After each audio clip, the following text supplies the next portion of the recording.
इनके हुक्के पानी बंद कराएंगे। बिल के खिलाफ एक मुहिम हम चलाएंगे। मुसलमानी जानों की कुर्बानी देने के लिए भी तैयार रहेगा। शाहीन बाग की तरह हम प्रोटेस्ट करेंगे। कोर्ट जाना चाहिए असंवैधानिक। ये कानून बनता है तो कानून की काट भी बनती है, तो वो हम काट भूलेंगे। कोर्ट में जाएंगे, अभी तो कोर्ट के रास्ते खुले हुए, कोर्ट जाएंगे, क्यों नहीं जाएंगे।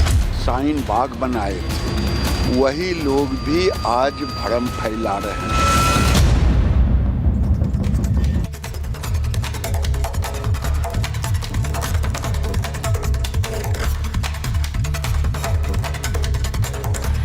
नमस्कार, आपके साथ मैं हूं सुजाता कुकरेती। आप देख रहे हैं अपना फेवरेट शो महाभारत। और महाभारत में आज बात करेंगे वक्त संशोधन बिल की, जो राज्यसभा में भी पारित हो गया है। लोकसभा और राज्यसभा में पास होने के बाद अब राष्ट्रपति द्रौपदी मुर्मू के हस्ताक्षर के साथ विधेयक कानून बन जाएगा।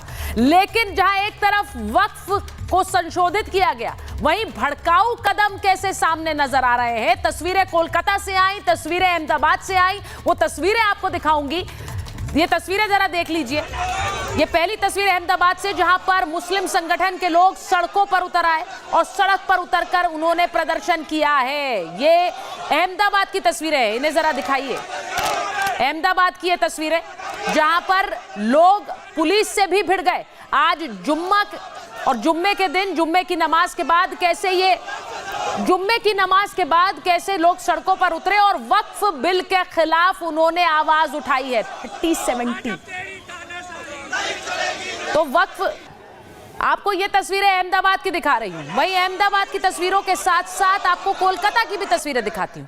कोलकाता में भी we reject Waqf amendment bill कहकर पोस्टर लिए लोग सड़कों पर उतर आए और यहां पर देखिए किस तरह से विरोध प्रदर्शन किया, पुतले जलाए गए। अब सवाल आज महाभारत में यही है कि अब क्या होगा। इस वक्फ के विधेयक के कानून बनने के बाद क्या सड़क प्रदर्शन होंगे, क्या सड़कों पर उबाल दिखेगा। आज महाभारत में ये सवाल इसलिए पूछ रही हूं क्योंकि असदुद्दीन ओवैसी AIMIM के अध्यक्ष हमारे साथ जुड़े और उनसे सीधे सवाल पूछा है, क्योंकि उन्होंने बड़ा ऐलान कर दिया है। बड़ी खबर बता दूं, वक्फ संशोधन बिल के खिलाफ सुप्रीम कोर्ट पहुंचे हैं असदुद्दीन ओवैसी। ओवैसी ने बिल के खिलाफ दाखिल की है याचिका में ओवैसी ने वक्फ संशोधन बिल को चुनौती दी है। इस बिल से मुसलमानों के मूलभूत अधिकारों का हनन होगा, ये कह रहे हैं असदुद्दीन ओवैसी। सुप्रीम कोर्ट पहुंच गए हैं, लेकिन सवाल ये है, सुप्रीम कोर्ट जाएंगे और इसी के साथ साथ सड़क क्या शाहीन बाग बनाएंगे। असदुद्दीन ओवैसी से थोड़ी देर पहले हमने बात की है, आपको दिखाती हूं असदुद्दीन ओवैसी से एक्सक्लूसिव बातचीत। ओवैसी साहब, बहुत धन्यवाद रिपब्लिक से बात करने के लिए। आपका भाषण संसद में वक्फ पर सबने सुना। आप वो तस्वीरें भी देखी जब आपने उस बिल की कॉपी को फाड़ा। इसे लेकर बहुत सारे रिएक्शंस हो रहे हैं। मैं आपसे पूछ रही हूं, बतौर एक सांसद, आपने जब उस बिल की कॉपी को फाड़ा तो आप क्या सोच रहे थे? नहीं, मैं ये सोच रहा था कि महात्मा गांधी, जब मोहनदास करमचंद गांधी के नाम से लोग जानते थे उनको, और जब व्हाइट अफ्रीका में इस तरह का कानून बनाया गया था तो महात्मा गांधी ने उस कानून की कॉपी को ना सिर्फ फाड़ा भी था बल्कि उसको जलाया भी था। तो ये गांधीयन तरीका है अपने एहतजाज को, अपने प्रोटेस्ट को दर्ज कराने का। और मेरा मानना ये कि ये जो बिल जो अब कानून बन चुका है ये अनकॉन्स्टिट्यूशनल है, ये डिस्क्रिमिनेटरी है, ये आर्टिकल 26, 25, 14 और 29 और आर्टिकल 15 का वायलेशन करता है। इसीलिए मैंने अपने प्रोटेस्ट को दर्ज कराने के लिए, और भारत की पार्लियामेंट तो इस देश की सबसे बड़ी पंचायत है, अगर वहां पर एक सरकार अपने मेजॉरिटी के ऊपर इस तरह के कानून को बनाएगी जो डिस्क्रिमिनेट करता है हिंदू धर्म के मानने वाले, सिख धर्म के मानने वाले और जैन मानने वालों, मुसलमानों से, तो इसीलिए मैंने अपने प्रोटेस्ट को दर्ज कराने के लिए वो काम किया। ओवैसी साहब, बहुत से लोग ये कह रहे हैं कि वक्फ को लेकर मुसलमान समुदाय के अंदर से आवाज उठ रही थी कि ये वक्फ कैसे जमीनें हड़प रहा था, जिस मकसद से शुरू हुआ था गरीब मुसलमान को उसका फायदा मिले, वो मिल नहीं रहा था। आज जब इस पर एक कानून बनाने की बात आ रही है, संशोधन है, कानून नहीं है, एक संशोधन है, तो बहुत से लोगों को दिक्कत इसलिए हो रही है क्योंकि शायद उनके अपने व्यवसाय खत्म हो जाएंगे। गरीब मुसलमान को ना इससे पहले फायदा हो रहा था, अब कम से कम कुछ मिले। चलिए आप एक बात मान लेते हैं कि उनकी आपकी बात थोड़ी देर के बाद सच्चाई है। ठीक, आप हमको ये बताइए कि आप लिमिटेशन एक्ट क्यों अप्लाई कर रहे हैं वक्फ बोर्ड के ऊपर, जब हिंदू धर्म के ऊपर अप्लाई नहीं होता, जैन धर्म के ऊपर अप्लाई नहीं होता, किसी धर्म के ऊपर अप्लाई नहीं होता। अगर कोई एंक्रोचर है 12 साल से वक्फ प्रॉपर्टी पर एंक्रोचर है, आप उसको मालिक बना रहे हैं, आप कब्जेदार को मालिक बना रहे हैं, आप वो क्यों कर रहे हैं? अच्छा, दूसरी चीज, 2014 में मुख्तार अब्बास नकवी ने कानून पार्लियामेंट में इंट्रोड्यूस किया था, उसका नाम था eviction of unauthorised occupation bill. 2024 में आपने उसको वापस क्यों लिया भाई? आप तो इंक्रोचर्स को निकालते ना। तीसरी बात आप ये देख लीजिए कि आप एक हिंदू धर्म में और सिख धर्म में और जैन धर्म में वो लोग की अपनी धार्मिक बॉडीज में वो खुद चलाएंगे, उनको वक्फ उनका यूसेज रहेगा, उन पर लिमिटेशन एक्ट अप्लाई नहीं होगा। तो फिर मुसलमान धर्म में आप दूसरे धर्म के लोगों को क्यों लाके चलाएंगे मेरे बोर्ड में, और लिमिटेशन एक्ट मुझ पर क्यों अप्लाई करेंगे? और मैं आपसे रिक्वेस्ट कर रहा हूं मैडम कि राम मंदिर बाबरी मस्जिद जजमेंट में सुप्रीम कोर्ट ने वक्फ बाय यूजर को अपहेल्ड किया जी, और बताया उसके 3-4 पेजेस जजमेंट में है। पहले तो गवर्नमेंट ने इलीगल काम किया कि किसी सुप्रीम कोर्ट के जजमेंट को इस तरह आपने ओवरटर्न कर दिया। जब टेम्पल बाय यूसेज, मड बाय यूसेज हो सकता है, जिसका तमिलनाडु के एंडोमेंट बोर्ड में कानून है, तेलंगाना आंध्रा में है, तो आपने मुसलमानों की वक्फ प्रॉपर्टी से वक्फ बाय यूजर को क्यों निकाल दिया जो सुप्रीम कोर्ट में है? आपको मैं रिक्वेस्ट करूंगा कि एक बात समझिए जी, मिसाल आपको एग्जांपल दे रहा हूं। अब ऐसे कई मस्जिद है जिनके पास डॉक्यूमेंट्स नहीं है, तो वो 100 साल 200 साल से मस्जिद है, वक्फ बाय यूजर है। अब कल सरकार बोलेगी रजिस्ट्रेशन नहीं होगा इस कानून में क्योंकि तो पास कागज नहीं है। मैं कहूंगा भाई वक्फ बाय यूजर, तो सरकार बोलेगी नहीं, हमने तो वक्फ बाय यूजर निकाल दिया क्योंकि यहाँ पर डिस्प्यूट हो गया, यहाँ पर गवर्नमेंट क्लेम करे अपनी प्रॉपर्टी को। तो फिर दूसरी चीज ये है कि अगर मेरा कोई इंक्रोचर है मेरी वक्फ प्रॉपर्टी पर, मैं उसको निकालने जाऊंगा तो सरकार बोलेगी तुम नहीं निकाल सकते, लिमिटेशन एक्ट अप्लाई हो गया, वो 12 साल से मालिक हो गया।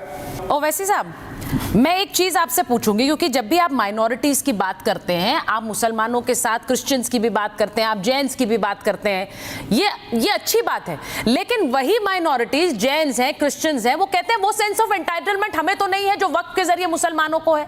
मुझे ये बताइए, जब हम केरल की बात करते हैं तो जमीनें जिन पर कब्जा हुआ उनमें क्रिश्चियन परिवार भी हैं, लोग इसे हिंदू मुसलमान बनाने पे लगे हैं।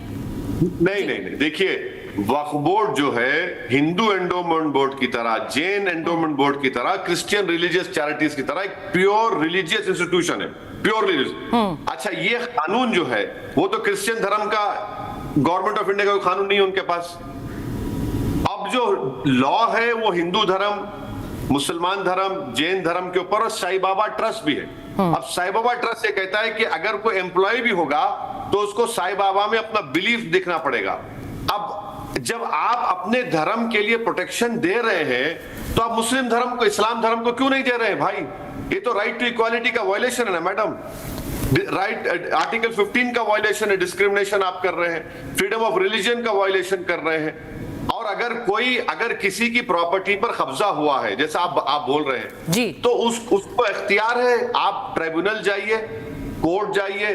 अच्छा, और आखिरी बात मैं आपको समझा रहा हूं आपके समझने के लिए और आपके दर्शकों के लिए, कोई भी प्रॉपर्टी वक्फ कैसा होती है। अगर मिसाल के तौर पर मैं अपनी प्रॉपर्टी दे रहा हूं तो मैं वक्फ बोर्ड को लिखता हूं, वक्फ बोर्ड सर्वे कमिश्नर को, जो अब गवर्नमेंट ने सर्वे कमिश्नर को निकाल दिया जो कलेक्टर से बड़ा है, वो इंक्वायरी करने से पहले नोटिस देता है कि भाई ये प्रॉपर्टी इनकी है नहीं है, हम सर्वे कर रहे हैं। सर्वे करने के बाद अगर वो कहता है कि प्रॉपर्टी मेरी है तो चीफ सेक्रेटरी को लेटर लिखकर chief secretary gazette notification issue करती है, वो वक्फ प्रॉपर्टी बनती है। अब उस गजेट नोटिफिकेशन को आप नहीं मान रहे तो मैं क्या करूं बोलिए आप? उत्तर प्रदेश में तो योगी सरकार गजेट नोटिफिकेशन मेरा बड़ा एक सिंपल सा सवाल है ओवैसी साहब, जो ये बार बार आपने सुना होगा, ये हर बार कहा जा रहा है कि 3rd लार्जेस्ट लैंड ओनर इस देश में वक्फ है।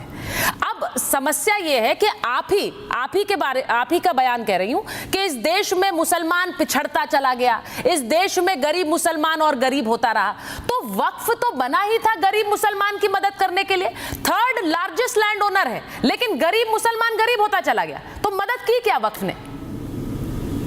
पहले तो आपको मैं करेक्ट कर दूं मैडम कि थर्ड लार्जेस्ट लैंड बैंक वक्फ बोर्ड के पास नहीं है।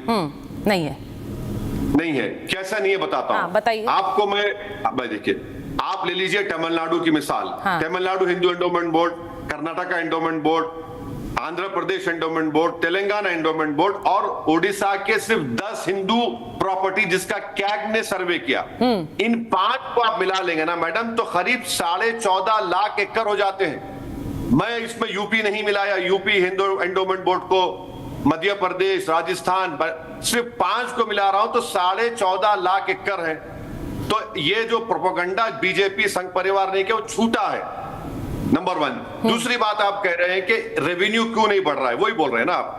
तो रेवेन्यू बढ़ाने के लिए, सुन लीजिए, रेवेन्यू बढ़ाने के लिए सरकार ने क्या मदद की? रेवेन्यू बढ़ाने के लिए आपने हमको वो पावर्स नहीं दिए जो हिंदू एंडोमेंट बोर्ड के पास समरी एविक्शन पावर है, वो उनके एंक्रोचर्स को निकाल सकते हैं। मेरे पास क्या, आखिरी बात सुनिए, मेरे पास पावर क्या है कि अगर मैं आपके खिलाफ केस जीतता हूं सुप्रीम कोर्ट में, तब भी मैं जाकर एंक्रोचर को नहीं निकाल सकता, मुझे एग्जीक्यूटिव पिटीशन लोकल कोर्ट में डालना पड़ता है।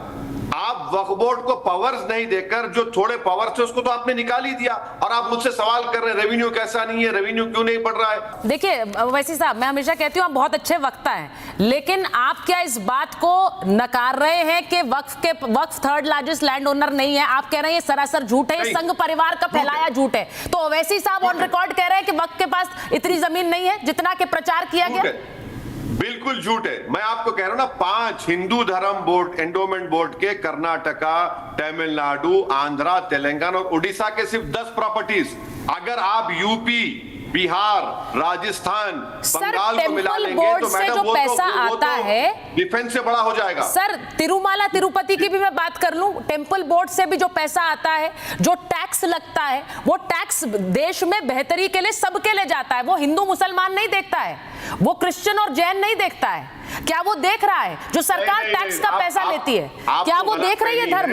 वो सुन लीजिए, मेरे मैं समझ गया हूं, मुझे जाना है जल्दी में, वहां देर से ज्वाइन करें। जी बताइए। आप देखिए, टीटीडी से जो आप पैसा लेते हैं सरकार, उसको वापस करना पड़ता है, वापस करती है सरकार। अच्छा, और एक बात सुनिए मैडम, टीटीडी में जो नॉन हिंदू एम्प्लॉइज उसको निकाल रहे आप, एम्प्लॉइज की बात कर रहा हूं।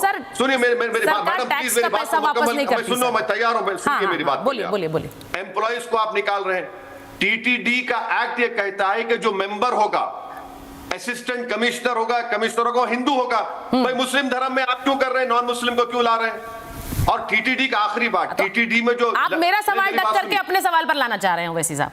नहीं, मेरी बात सुनिए। टीटीडी के आप जिक्र किए, टीटीडी में जो लड्डू बनता है कौन बनाता है? आम हिंदू बनाता है? नहीं बनाता है मैडम। आम ब्राह्मण बनाता है? नहीं बनाता है। ब्राह्मण में एक सेक्ट है, वो ही लड्डू बनाता है।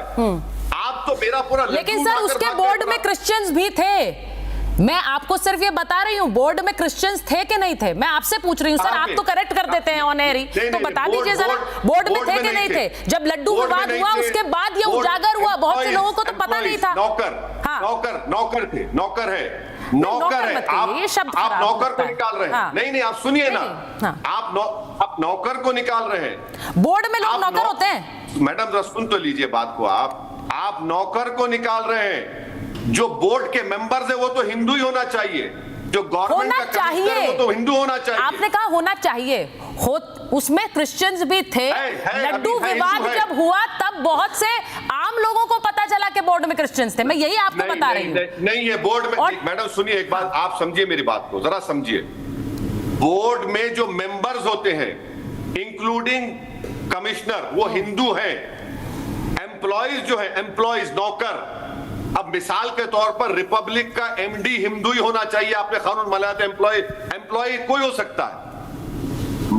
जो बोर्ड का जो मेंबर है ये आपने क्यों कहा? टीटीडी का, वो तो हिंदू है वो एक्ट है वो उसका।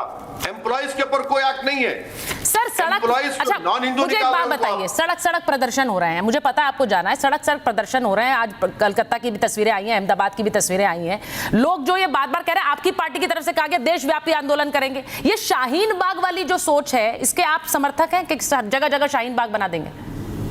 एक बात सुनिए, सुप्रीम कोर्ट ने कहा ना प्रोटेस्ट करने का राइट हमको है, तो आपको हमको क्यों इतना तकलीफ होनी चाहिए? प्रोटेस्ट तो डेमोक्रेसी है ना, कोई किम जोंग की तो नौकरशाही नॉर्थ कोरिया तो नहीं है, सहमत हूं मैं आपसे, लेकिन एक आम आदमी के लिए जब आप एक आम आदमी के लिए सड़क रोक देते हैं, अगर पीसफुल प्रोटेस्ट होता है तो किसी के पेट में दर्द नहीं होनी चाहिए। मैं आपसे सहमत हूं सर, संविधान की प्रति सबसे ज्यादा आप ही हाथ में लेकर चलते हैं, आप उसका हवाला बार बार देते हैं, मैं आपसे सहमत हूं इस बात में, लेकिन जब आप सड़कें ब्लॉक करते हैं, जब आप प्रदर्शन कहते हैं, आप शाहीन बाग वाली धमकी देते हैं, तो आम लोगों को शाहीन बाग में ही निकलने में कितनी दिक्कत हुई थी, दिल्ली जाम हो गई थी, लोग निकल नहीं पा रहे थे अपने घरों से, आप वो चाहते हैं, आप उसके समर्थक हैं?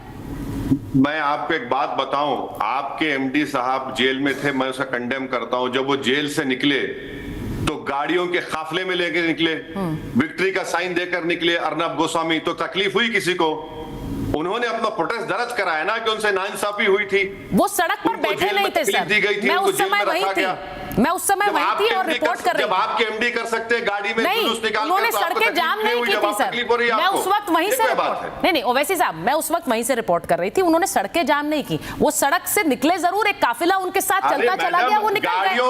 वो वीडियो है ना, हाँ वो देख लीजिए आप वीडियो, हाँ पूरे इतने रोड ब्लॉक करके जा रहे हैं आपके एमडी साहब, आप लोग उनके साथ आए थे और वो सड़क से निकल गए, वो नहीं होगा, वो वहां खड़े होकर प्रदर्शन नहीं कर रहे थे, और वो प्रदर्शन भी करते सर तो वो संवैधानिक अधिकार है जैसा आपने कहा, लेकिन देखिए आप लोगों ने भी प्रोटेस्ट किया था, नहीं किया था, बताइए सर, मैंने कहा प्रोटेस्ट संवैधानिक अधिकार है, मैं तो सहमत हूं आपके साथ, प्रोटेस्ट संवैधानिक अधिकार है। अच्छा मैडम वक्त पे कोई सवाल है तो करिए।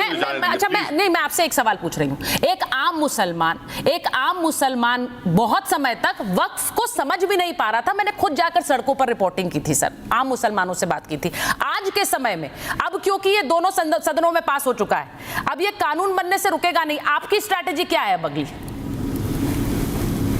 आप आम मुसलमान की जब बात कर रहे हैं मैडम, तो हम जमीन रोड पर नमाज नहीं पढ़ सकते, कांवड़ यात्रा चल सकती है, आरएसएस के लोग जुलूस निकाल सकते हैं, संभल में घर में भी नमाज पढ़ने नहीं दिए, मालूम आपको, संभल में घर में।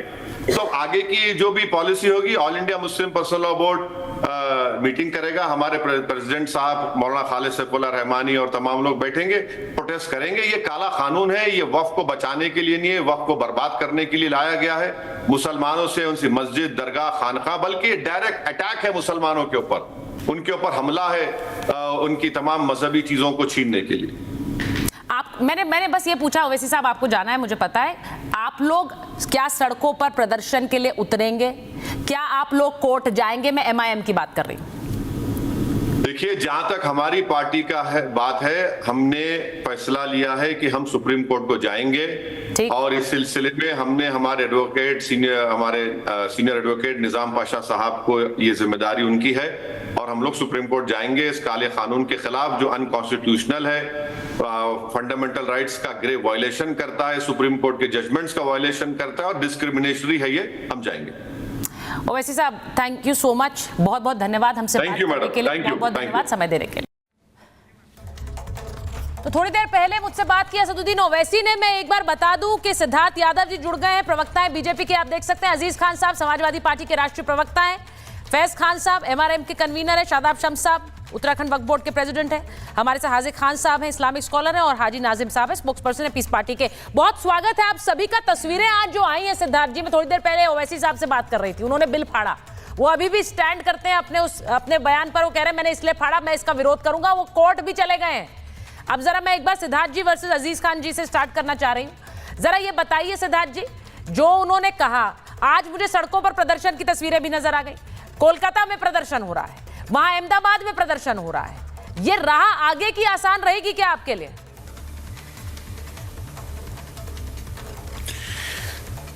देखिए सुचारिता जी, 3-4 बातें अभी जो एक्सक्लूसिव इंटरव्यू असदुद्दीन ओवैसी दे रहे थे, उन्होंने बात कही, बहुत फैक्चुअली गलत थी, बहुत कुछ उन्होंने झूठ बोला, गलत बोला। एक बात उन्होंने कही और मैं आग्रह करूंगा कि जितने भी दर्शक आपके देख रहे हैं उसको कंपेयर करें। उन्होंने कहा कि जो वक्फ का एक्ट है वो बिल्कुल जैसे हिंदुओं के लिए चैरिटी एक्ट या एंडोमेंट एक्ट होता है बिल्कुल वैसा ही है। ये बिल्कुल ठीक बात कही। मैं आपके सामने वो चैरिटी और एंडोमेंट एक्ट बताता हूं जिसमें कोई भी हिंदू, जैन, क्रिश्चियन, बौद्ध जो अपने धर्म के लिए अपनी प्रॉपर्टी का दान करता है फॉर रिलीजियस यूज, जहां पे उसके धर्म में उसका यूज करा जा सके, और जहां पर कोई मैंडेट नहीं है कि हिंदू उसका सीईओ हो या जैन उसका सीईओ हो, कोई मैंडेट नहीं है कि जो चैरिटी कमिश्नर है वो उसी धर्म का होना चाहिए। आंध्र प्रदेश का एक्ट हमारे सामने है, छत्तीसगढ़ का एक्ट हमारे सामने है, गुजरात का एक्ट हमारे सामने है, राजस्थान का एक्ट हमारे सामने है, तेलंगाना का एक्ट हमारे सामने है, मध्य प्रदेश का एक्ट हमारे सामने है, महाराष्ट्र का एक्ट हमारे सामने है। तो डिस्क्रिमिनेटरी क्या हुआ? आपने हिंदुओं को तो कह दिया कि आप जाइए, आप अपने धर्म के लिए कुछ डोनेट करते हैं तो उसमें तो कोई भी रह सकता है, उसका चैरिटी कमिश्नर कोई भी हो सकता है, पर वक्फ में नहीं होगा। हाँ। दूसरी बात आपने लिमिटेशन को लेकर के कही, लिमिटेशन तो लागू होगा। ऐसा कैसे होगा कि देश के हर कानून पे लागू है पर आप पे नहीं होगा? तो मेरा मानना यह है, देश की संसद ने पारित किया है, बहुत गहन चर्चा के बाद किया है और ये बड़ा बिल लेकर के आए हैं। अब देश के सभी लोगों को स्वागत करना चाहिए। कोर्ट में जाने का अधिकार है आपके पास, आप जाइए, पर कोर्ट में तो आप बार बार गए थे और बार बार कोर्ट ने आपको कहा कि आप गलत विषयों को लेकर के आए। मेरा मानना है इस बार भी ऐसा ही होगा। देखिए, मैं कानूनन बात अगर रखी कोई जा रही है, अजीज साहब, कानून कोर्ट में जा रहे हैं, प्रदर्शन कर रहे हैं, सबका अधिकार संविधान देता है, लेकिन जो डर है लोगों को वो प्रदर्शन के बाद उग्र होने का डर है। अब ये जो सड़कों पर आज तस्वीरें आई हैं अजीज साहब, मैं तो पहले आपसे पूछूंगी, आप इसका समर्थन कर रहे हैं, पुलिस वालों से भी भिड़ रहे हैं लोग। आप अहमदाबाद की तस्वीरें देखिए, आप कोलकाता की तस्वीरें देखिए, सड़क से उठने का नाम नहीं ले रहे हैं, भिड़ रहे हैं पुलिस वालों से। क्या हो रहा है ये? इसमें आप लोगों की जिम्मेदारी भी बन जाती है अजीज साहब कि आप समझाएं लोगों को।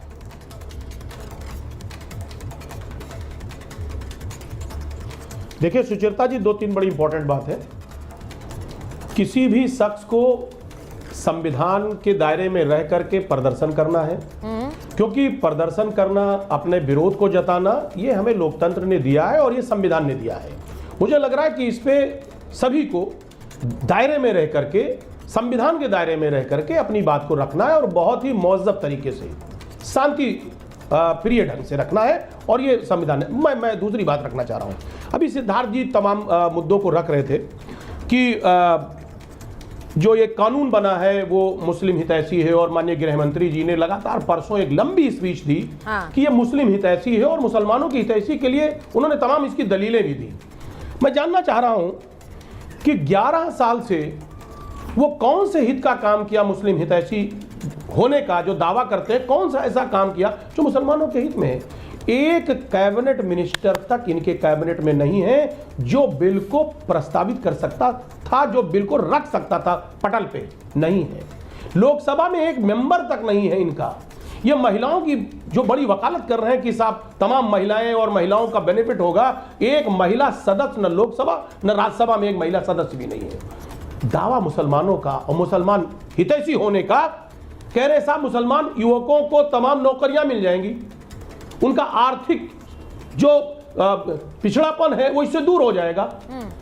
आप जो 80 करोड़ हमारे हिंदू भाई और मुसलमान भाई दोनों हैं, जिनको आप 2 वक्त की का अनाज देने की का जो आप कृत्य कर रहे हैं, जो उनको दे रहे हैं, उनकी स्थिति तो आप सुधार ना पाए। आज देश की स्थिति ये है कि आज डॉलर की स्थिति क्या है, कहां पहुंच गया? 80 लाख करोड़ रुपए शेयर मार्केट में धराशायी हो गया। आज अर्थव्यवस्था पर चर्चा इंपॉर्टेंट बात कर रहा हूं। डॉलर डिबेट आपको करनी है, रेसिप्रोकल टैक्स की बात करनी, वो भी करेंगे। अरे सुनिए ना, लेकिन आज वक्फ की बात हो रही है। अरे मैं आ रहा हूं, सुन लो। अरे सुनिए ना, अरे भाई एक मिनट, वक्फ पर जो तस्वीरें आ रही हैं मैं उसी मुद्दे पर आ रहा हूं। अरे वो तो वही कहते हैं ना। अरे सुनिए ना, अरे सुनिए, उसी पे आ रहे हैं। अरे वो तो वही बात हो गई कि लश्कर भी तुम्हारा है, सरदार तुम्हारा है, तुम झूठ को सच लिख दो, अखबार तुम्हारा। जो कुछ आप कह रहे हो सब सच है। आपने कहा ट्रिब्यूनल के खिलाफ में, अरे सुनिए ना, ट्रिब्यूनल के खिलाफ में नहीं जा सकते, ये कई दिन से माननीय गृह मेरी मंत्री बात जी भी सुनिए। लोकसभा में इन बयान दे रहे थे। प्रावधानों पर हमने जबकि सबको चर्चा पता कई है, दिन की है। सबको अब पता मुझे है, देश आगे को की पता राह है। पर अरे बात सुनिए करना ना, है। अरे प्लीज। मैं आगे की राह पर इसलिए बात करना चाहती हूँ अजीज साहब, क्योंकि अब आगे कोई कह रहा है कानूनी ऑप्शन देखेंगे, कोई कह रहा है हम सड़क पर उतरेंगे। मुझे इस बात का डर है कि हम सड़क पर किसी तरह का कोई बवाल ना देखें, क्योंकि उसका एक उदाहरण कलकत्ता में आज नजर आ गया। वहां पर कैसे भिड़ रहे थे पुलिस वालों से, उसको देखकर दिमाग में, मन में एक डर आता है। इसीलिए मैं आपसे ये सवाल पूछ रही हूं कि एक बहुत बड़ी जिम्मेदारी विपक्ष के नेताओं पर भी है, क्योंकि हमने देखा सीएए के दौरान भी कैसे मंच पर विपक्ष के नेता पहुंच गए। अब वहां से तस्वीर कब बदल जाती है नहीं पता होता है। इसीलिए आप लोगों की जिम्मेदारी बहुत ज्यादा है। अजीज खान साहब इस बात को समझते हैं, मैं जानती हूं आप एक पढ़े लिखे नेता हैं, समझदार नेता हैं, लेकिन ये तस्वीरें ये अच्छी नहीं है, क्योंकि वहां उग्रता होते हुए नजर आ रही है। और थोड़े आज जुम्मे की नमाज थी, उसके बाद ये मैं एक बार बताऊं, क्योंकि यहाँ शादाब जी बैठे हुए हैं, फैज खान साहब बैठे हैं, मैं आज जरा पूछना भी चाह रही हूँ अजीज खान साहब, मैं जरा पूछना चाह रही हूँ कि ये जो एक बार बार जो एक इंफॉर्मेशन कहें, आप इसे इंफॉर्मेशन कहेंगे, वो मिस इंफॉर्मेशन कहेंगे, लेकिन शादाब साहब बताइए जरा, देश में जो मुसलमान सड़कों पर उतर रहा है या जो अभी प्रदर्शन कर रहा है, उसे क्या बताया गया, ये बताइए मुझे, उसे क्या बताकर ये सड़क पर लाया गया? सबसे पहले तो सुचित्रा जी की आज इस देश की जनता के चेहरे पर जो पसमानदा समाज है कि मुस्कान आई है, उसके लिए जो ये बिल लोकसभा और राज्यसभा से पास हुआ है, मैं दिल की गहराइयों से बधाई देता हूँ, मुबारकबाद पेश करता हूँ। और ये उम्मीद करता हूँ, क्योंकि इसका नाम भी उम्मीद था कि उम्मीद की किरण एक जो नज़र आई है किरण रिजिजू जी के रूप में, अब गरीब मुसलमान को ये लगने लगा है कि हमारे अच्छे दिन आएंगे। एक बहुत बड़ी बात जो यहाँ पे आई, मैं माननीय प्रधानमंत्री जी का, माननीय गृह मंत्री जी का और माननीय अल्पसंख्यक कल्याण मंत्री जी का दिल की गहराइयों से पुनः धन्यवाद करते हुए बात को आगे बढ़ाता हूँ। विरोध करना बिल्कुल ठीक है, लोकतांत्रिक व्यवस्था है, आप विरोध कर सकते हैं, लेकिन संयमित दायरे में जो लोकतंत्र ने आपको अधिकार दिए। लेकिन मेरी समझ में नहीं आ रहा, मुझे चार बात तो ये समझा दीजिए, ये अपने आप को मुसलमान कहते हैं, मैंने कहा कि ये पॉलिटिकल मुसलमान है जो विरोध कर रहा है। आप मत बीच में बोलिए, मैंने अभी आपका टर्न शुरू नहीं हुआ ना, उसके बाद बोलिएगा। पहला स्टेटमेंट आ रहा है, उसके बाद बोलिएगा। पहले स्टेटमेंट आ जाए उसके बाद आएगा सर। पहले वो कह रहे हैं कि अच्छा क्यों कह रहे हैं, मैं बता रहा हूं। मैंने कहा ये मुसलमान खाली मुसलमान, ये पॉलिटिकल मुसलमान है, आपके झंडे डंडे पार्टियां दिखने लगी। अच्छा जो सड़क पर उतरे, जो सड़क पे उतरे, ठीक है, जो विरोध करें वो भी पॉलिटिकल मुसलमान है। अब मुझे बताइए, इस्लाम में, मेरा सवाल है ये पूछ लीजिएगा जितने भी ये विरोध कर रहे हैं, इस्लाम में तो दहन नहीं है। मेरे भी पुतलों का दहन किया गया आज। मैं कह रहा इस्लाम में तो दहन नहीं होता, मुसलमान दहन करता है क्या? तो ये कौन है जो दहन कर रहे हैं? ये तो गैर मुस्लिम हुए अगर ये दहन कर रहे हैं तो। इस्लाम में तो दहन का कॉन्सेप्ट नहीं है। टोपी पहनकर दाढ़ी लगाकर आप क्या मुसलमान बन रहे हैं? ये तो दहन हो रहा है। दहन तो इस्लाम का कॉन्सेप्ट नहीं है। आप कौन सा ये क्या कर रहे हैं? आप जवाब बताना पड़ेगा आपको। उन्होंने बड़ा वैलिड पॉइंट पूछा है। उन्होंने कहा क्योंकि बताया जा रहा है तो वो जाकर वहां पर दहन भी कर रहे हैं। वो कह रहे हैं इसमें इस्लाम में कहाँ होता है ये दहन? हाँ देखिए, अब ये बात इस्लाम की कर रहे हैं। और देखिए मेरा मुल्क तो संविधान से चलता है। अभी आप तो कह रहे थे बर्दाश्त भाई, मैंने तो के अंदर हम लोग संविधान की बात कर रहे हैं, लेकिन अभी आप मजहब इस्लाम को लेकर आगे इस्लाम में डाल रहे हो। यही तो हम कह रहे हैं कि संविधान से चलेगा। फंडामेंटल राइट है हम लोगों का। आपकी मर्जी थोड़ी है, जब चाहे संविधान का इस्तेमाल कर ले, जब आप लोगों को क्या दिक्कत है? आप लोग हमेशा हमारा कभी हमें देने की कोशिश की, लेकिन आप लोग हमें कुछ नहीं दे रहे। एक लाइन पे छीन रहे, हर चीज आप हमारी छीन रहे। संविधान को मानेंगे तो ठीक है, मानेंगे तो कैसे चलेगा? उन्होंने बड़ा वैलिड पॉइंट उठाया है। मैं एक बार सिद्धार्थ जी और अजीज जी के पास जाऊं, उससे पहले मैं हाजिर खान साहब और फैज साहब के पास जा रही हूं। उन्होंने जो वैलिड पॉइंट उठाया वो ये कि इस्लाम में दहन का कॉन्सेप्ट नहीं है। ये जो लोग उतरे सड़क पर ये पॉलिटिकल वर्कर्स हैं, इसीलिए उन्हें जो डिक्टेट्स दिए गए, जाओ पुतले जलाओ, वो कर रहे हैं। हाजिर खान साहब देखिए मैडम, बात यह है कि जब किसी चीज का विरोध होता है तो बात यह है कि हम धर्म के मानने वाले हैं और इस्लाम धर्म कहता है कि जिस मुल्क में रहते हो उस मुल्क के संविधान के साथ तुम्हें चलना है, उस संविधान की इज्जत भी करनी है। बहुत बढ़िया। लेकिन मैं ये कहता हूं कि जब सियासी पार्टियां जब मैदान में आती हैं तो दहन भी होते हैं, मर्डर भी होते हैं और तमाम चीजें जो मुल्क में हुई। पिछले मैं कह रहा हूँ, बाबरी मस्जिद शहीद हुई, हिंदुस्तान में कितने लोगों का मर्डर हुआ, गुजरात में कितने लोगों की मौतें हुई। बात यह है कि डबल इंजन की सरकारें भारत में जब आई, उस मुल्क की हालत बदली। मैं ये कहता हूँ, अटल जी के ज़माने में गुजरात जला, डबल इंजन की सरकार थी। हम ये कहते हैं मोदी जी प्रधानमंत्री दिल्ली, हरियाणा, मणिपुर, एक मिनट आप अपनी बारी में बोलिए, आप अपनी बारी में बोलिएगा सर, आप अपनी बारी में। मैं ये देख रहा हूँ कि हादसे इतने ज्यादा हैं वतन में, अपने खून से छप के भी अखबार निकल सकते हैं, और तूने चाहा नहीं हालात बदल सकते हैं, मेरे आंसू तेरी आंखों से निकल सकते हैं। अगर ये बब बिल है, वक्त करता जो वफा आप हमारे होते, हम भी गैरों की तरह आपको प्यारे होते। हमसे इतनी नफरतें क्यों, हमसे इतनी नफरतें क्यों, गरीब मुसलमानों से इतनी नफरतें क्यों, पसमानदाओं से इतनी नफरतें क्यों, ये बताना पड़ेगा हाजिक साहब। ये नहीं चलेगा, गरीब मुसलमानों को हक मिलेगा, आप ड्रामा करने उतर जाएंगे, रोड पे उतर जाएंगे, तांडव करेंगे। गरीबों को क्यों हक दे रहे हो, आपको परेशानी हो जाती है। अच्छा, ये सवाल सुनिए, हक की लड़ाई होती है तो फैज साहब कह रहे, फैज साहब ये सवाल मैंने असदुद्दीन ओवैसी से भी पूछा। शादाब जी ने तो कई बार ये उनका नाम लेकर कहा है कि देखिए प्रॉपर्टीज पर कैसे इंक्रोचमेंट होता है, बड़े बड़े जो सियासतदान हैं वो इंक्रोचमेंट करके बैठे हैं। अब आज मुझे बताइए, आज वो कह रहे हैं नहीं देखिए लैंड हमारे पास इतना नहीं है, बार बार कह देते थर्ड लैंड ओनर है, नहीं है वक्फ के पास ये लैंड, वो उन्होंने ये डिस्प्यूट कर दिया, उन्होंने कहा मंदिरों के पास कितना लैंड है। भाई वक्फ का पैसा तो मुसलमानों के लिए है, वो तो वहीं जाना चाहिए था, तब भी गरीब का गरीब ही रह गया। ये सवाल मेरा उनसे था, वाजिब है। बेशक। बिस्मिल्लाहिर्रहमानिर्रहीम, रब्बि इश्रह ली सदरी व यस्सिर ली अमरी वहलुल उक़दतन मिन लिसानी यफ़क़हू क़ौली। भारत माता की जय, वंदे मातरम। आदरणीय सुचरिता जी, आपके प्रश्न का उत्तर मैं दूंगा, लेकिन सबसे पहले तमाम मुसलमानों की ओर से, मुस्लिम राष्ट्रीय मंच की ओर से लोकसभा और राज्यसभा में जो बिल पास हुआ है उसकी बहुत बहुत बधाई और शुभकामनाएं। और आज हम सबको मिठाइयाँ बांट रहे हैं, तो आपको भी मिठाई ज़रूर देंगे। लीजिए, ये हम मुसलमानों की तरफ से बधाई, ये आपकी टीम के लिए है, आपकी और आपकी पूरी टीम के लिए मिठाई है। पॉलिटिकल मुसलमानों की बधाई चाहिए भी नहीं हमें, अब हमें पॉलिटिकल मुसलमानों की बधाई चाहिए भी लोगों की तरफ से नहीं है। आप लोग कर रहे हैं, आप लोगों की तरफ से, आप लोगों की तरफ से नहीं है, आप लोगों के दिल के अंदर तो दर्द झलक रहा है। एक मिनट, वो मिठाई लेकर आए हैं, 10 मुसलमानों की तरफ से बधाई है, जो सरकार से पोस्ट चाहते हैं, सरकार की हिमायत कर रहे हैं, उनकी तरफ से बधाई है। अरे भाई हाजिक खान वाले लोग हैं, उन्होंने ये मिठाई का डिब्बा दिया, मुझे लगता है कोई भी कुछ देता है तो उसे प्रेम से ग्रहण करना चाहिए। आप अगर नहीं खाएंगे, मैं उन्होंने दिया है, मैं इसे आगे रखती हूँ, लेकिन अगर वो मिठाई लेकर आए हैं उसका मतलब ये है कि उनकी एक खुशी है। अब वो खुशी क्यों है फैज साहब आपको? जिस तरीके से इनका संवैधानिक अधिकार विरोध करने का, प्रोटेस्ट करने का है किसी मत पे, तो हमारा भी अधिकार है कि हमको यदि किसी चीज में खुशी हुई और संसद में वो चीज पास हुई तो हम उसका स्वागत और सम्मान करें। इस बिल से 3 फायदे मुसलमानों के, जो आम मुसलमान आपको विरोध करते हुए दिख रहे हैं, वो बेचारे इतने मासूम पहुंचे, वो दुरुपयोग ये लोग लगातार कर रहे हैं। पार्टी की ओवैसी और पर्सनल लॉ बोर्ड की सरकार, चरिता जी क्या किया था पता है? प्रेसिडेंट थे, आज से 40 साल पहले और आज 20 साल से बिहार में गरीब मुस्लिम महिला को अधिकार न मिले, संसद में कानून लाकर उसका गुजारा भत्ता छीना था।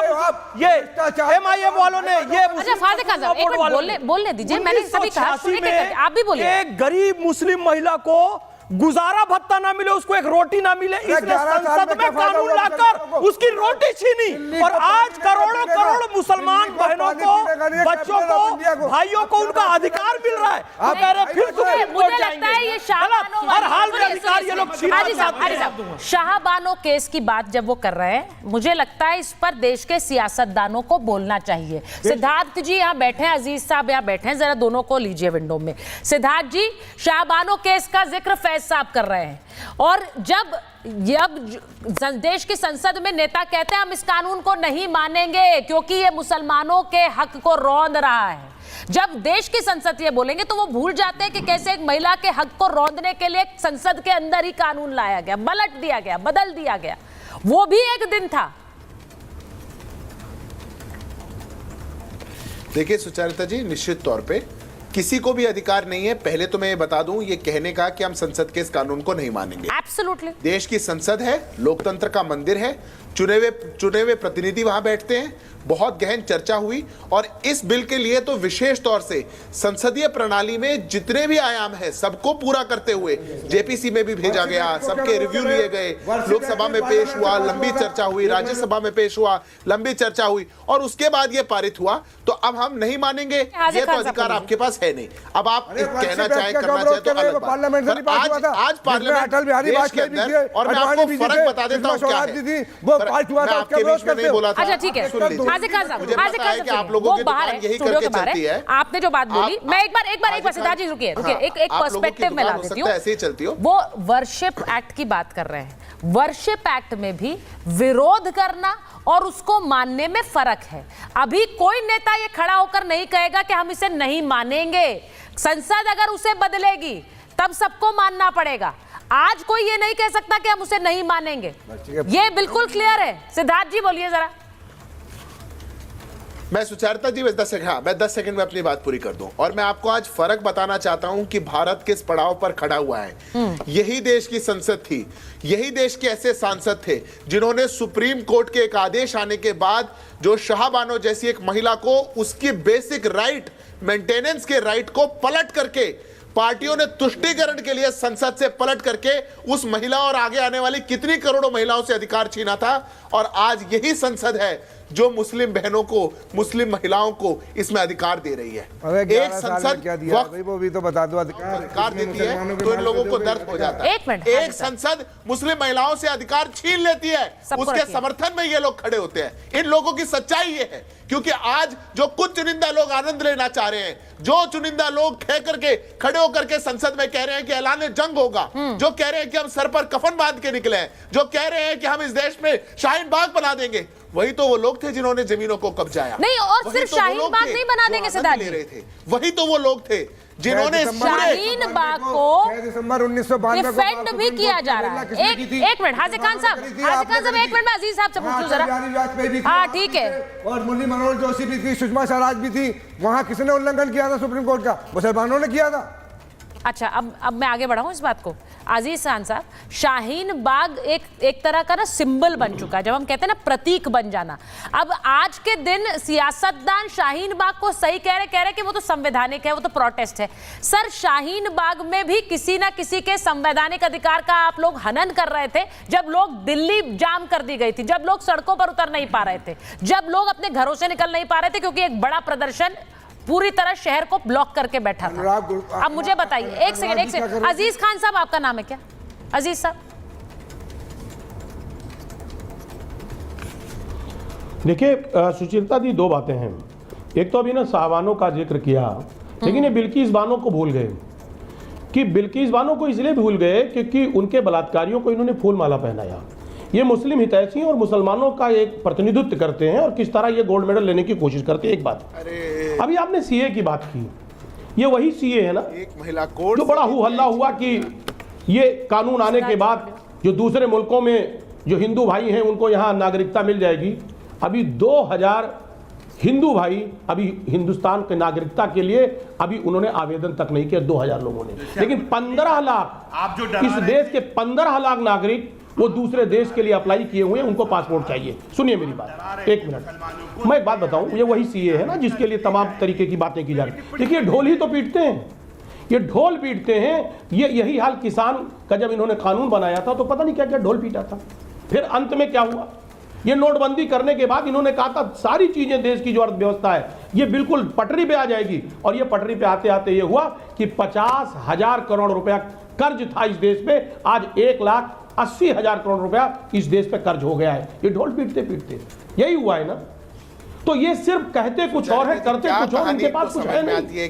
आज आप देखिए किस तरह देश की इकोनॉमी डिस्टर्ब हो गई। ये उन सारे मुद्दों को लोगों को बहका रहे हैं, उससे बहकाने के लिए ये कहीं हिजाब का कानून लाते हैं, हिजाब की बात करेंगे, कभी 3 तलाक की बात करेंगे।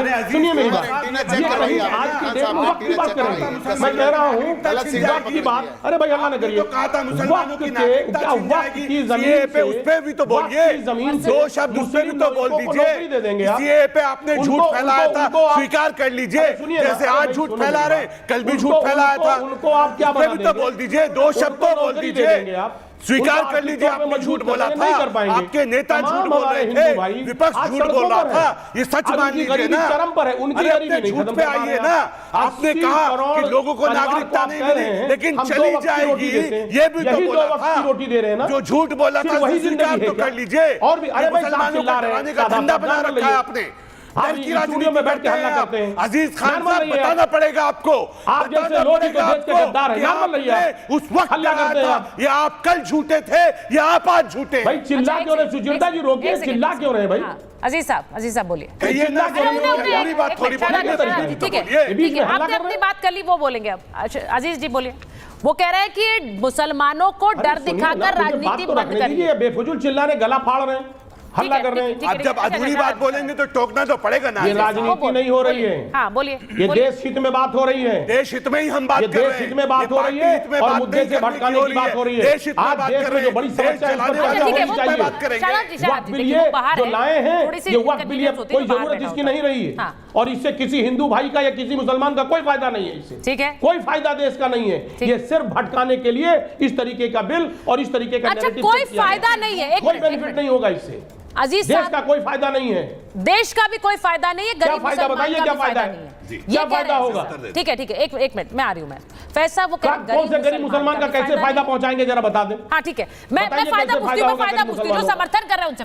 ये वक्फ बोर्ड के अध्यक्ष हैं उत्तराखंड के, ये बताएं कैसे फायदा करेंगे। हाँ मैं आ रही हूँ, चला गया नहीं तो उत्तर में। मैं आ रही हूँ, आपके पास भी आ रही हूँ। मैं बता रहा हूँ, देखिए फैज साहब और शादाब जी दोनों से। किरण रिजिजू जी ने स्वयं कहा कि मैं एक बौद्ध हूँ और बौद्ध होने के कारण मुझे संसद में बोलने से रोका गया कि आप मुसलमानों के लिए कोई फैसला कैसे लोगे। किरण रिजिजू जी ने बहुत भावुक होकर कहा, मैं एक बौद्ध भाई सुनिश्चित करता हूं कि अपने मुसलमान भाई बहनों को उनका हक हुकूक दिलवा कर रहूंगा। और इसी के लिए उन्होंने ये कहा, अमित शाह जी ने ये कहा कि भाई वक्फ में, वाकिफ में, मुतवल्ली में एक भी गैर मुस्लिम नहीं होगा। ये धार्मिक मामला है। कलमा, नमाज, रोजा, हज और ज़कात में एक भी गैर मुस्लिम नहीं होगा, ये धार्मिक मामला। लेकिन वक्फ बोर्ड और तमाम काउंसिल्स में 2 महिला, 2 सुन्नी, 2 शिया, 2 आगा खानी, 2 बोहरा और 2 एक्सपर्ट नॉन मुस्लिम भी रहेंगे। अगर हमको एडवोकेट चाहिए तो अपने धर्म का नहीं देखेंगे, जो बेस्ट होगा उसको देखेंगे। इसलिए मैनेजमेंट में एक्सपर्ट की टीम लाई है कि मुसलमानों को उनका सही अधिकार मिल सके और ये मिलकर रहेगा। वो पूरी योजना बनाई गई है और ये भी कहा है जिन लोगों ने गलत तरीके से वक्फ की भूमि पर कब्जा किया हुआ है उनको पकड़ के जेल में डाला जाएगा। ये अमित शाह जी का स्टेटमेंट है कि जिन भी लोगों ने गड़बड़ी की उन्हें पकड़ कर जेल में डाला जाएगा। और जो लोग विरोध कर रहे हैं ना, वही वक्फ की प्रॉपर्टी रखे चाहे वो ये पर्सनल लॉ बोर्ड के लोगों, इन्होंने ही कब्जा करके रखा हुआ है और अमित शाह आज़िज़ खान साहब पकड़ के जेल में डाला जाएगा। अच्छा एक मिनट आज़िज़ खान साहब, आप कह रहे 370 खत्म होने से, नहीं आज़िज़ खान साहब सुनिए एक मिनट, आप बोलते 370 खत्म होने से क्या हुआ? आप कश्मीर जाते हैं? कश्मीर जाइए और बताइए लोगों को कि 2019 से पहले कश्मीर में कैसे घूमा जाता था और अब कश्मीर में कैसे घूमा जाता है। हम रिपोर्टिंग करने जाते रहे हैं सर हाजिर खान साहब, और ये बतौर एक रिपोर्टर, एक पत्रकार की कहानी है। मैं आपको बता दूं 370 से पहले जब जाते थे आप और उसके बाद आप कैसे धड़ल्ले से जाते हैं, आपके तिरंगे वहां लगे होते हैं, आप आराम से रिपोर्टिंग कर सकते हैं। पहले एक आपको डर रहता था, तिरंगा लगाने से लोगों को डर लगता था। इसमें मत जाइए, इसमें मत जाइए, इसमें मत जाइए। आप सुरक्षित रहिए। वो तस्वीर, आप हर चीज का विरोध करते हैं। आप 370 पर आ गए, आप ट्रिपल तलाक पर आ गए, ये कोई तरीका है?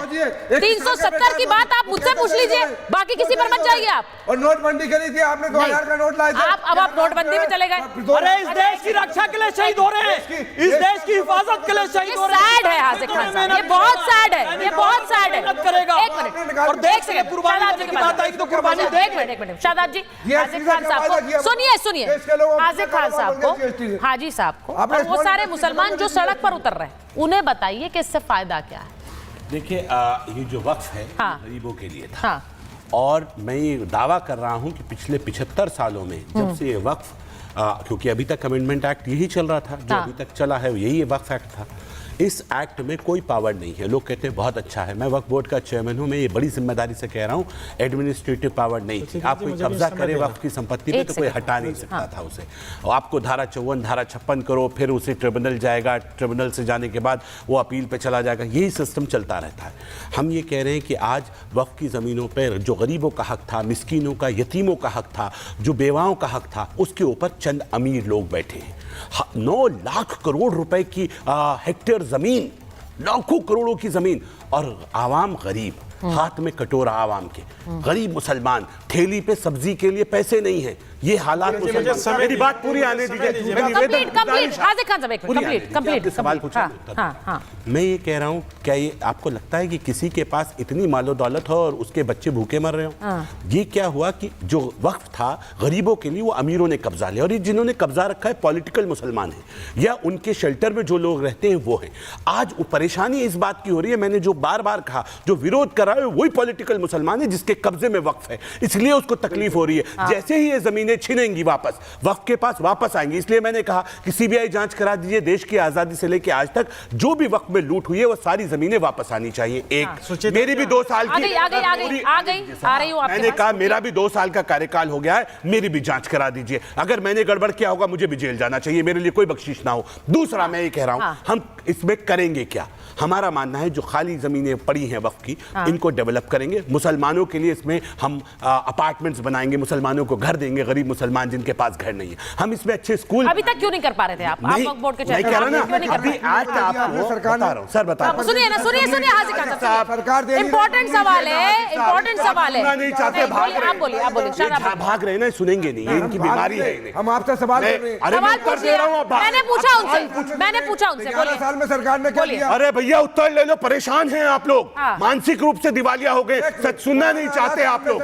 मैं उत्तर दे रहा हूं, आप भाग रहे हैं, उत्तर से भाग रहे हैं आप। मजाक बना दिया आपने, सवाल पे सवाल, सवाल पे सवाल, जवाब से भागते हैं आप कमजोर समझते हैं दूसरे को, डराते हैं, धमकाते हैं। ये गुंडागिर्दी अब नहीं चलेगी, ये गुंडागिर्दी बंद करेंगे आप। ठीक है, नहीं करेंगे, उनको बोलने दीजिए। अब नहीं, मैं ये कह रहा हूँ कि हमारा लाइनअप ये है, ठीक है, इनके ऊपर हम हॉस्पिटल्स बनाएंगे, इनके ऊपर हम मॉडर्न मदरसे बनाएंगे, इनके ऊपर हम बच्चों को कामयाब ना करें, 5 साल बाद हमारा गिरवान पकड़ लीजिएगा। आने तो दीजिए, एक्ट लगने लागू तो होने दीजिए, सरकार के साथ मिलकर काम करेंगे। 75 साल में आप देख लीजिए, अब आप देख लीजिए विपक्ष को यहाँ आपके स्टूडियो में भी बोलने के बिल्कुल भी इजाजत नहीं दे रहे। सादा भाई आप तो बहुत कह रहे हैं बोलिए, लेकिन सादा भाई अब सुन लीजिए, अरे सादा भाई आप सुन लीजिए, हम आपको सुन रहे थे तो भाई आपको भी सुनने का आपने सुना था वैसे ही मैं सुनूंगा। अरे कहाँ सुन रहे हैं आप लोग? जैसे हमेशा तो दबाते हैं, अब भी नहीं सुनना चाहते।